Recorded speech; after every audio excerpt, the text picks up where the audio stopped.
Hola.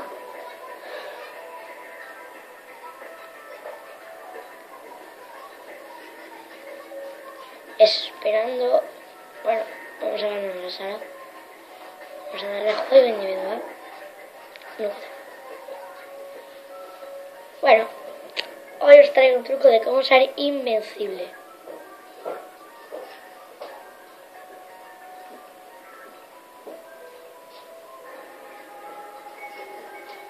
Vamos a esperar a que empiece la partida.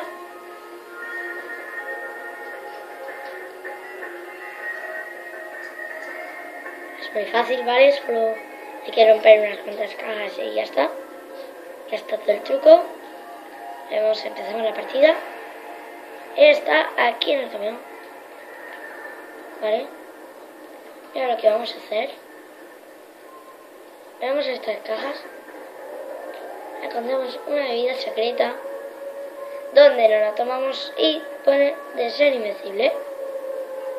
Bueno, ya está, yo voy a perder muy rápido. Soy muy malo en zombies. Pero bueno. Cómo conseguir más dinero. Hay que darle 4 tiristas a ese zombie y después acuchillar. No hace falta montar.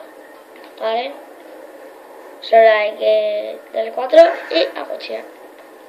Además, esto sirve en cualquier sitio, en cualquier mapa. Es como conseguir más dinero, no dinero infinito. Pero así, en una ronda, conseguiríamos más dinero. Y ya está.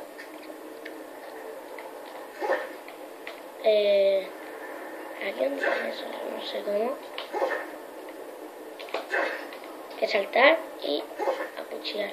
Saltar y acuchillar. Saltar y acuchillar.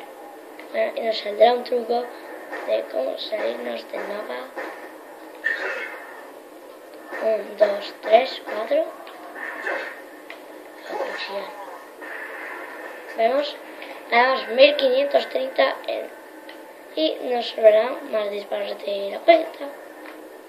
Muy pocos, la verdad. Ya, después tenemos que abrir el camión, tomarnos la bebida que cuesta 6000 y ya está hecho el truco completamente. Es muy difícil abrir el camión y comprarse la bebida a la vez.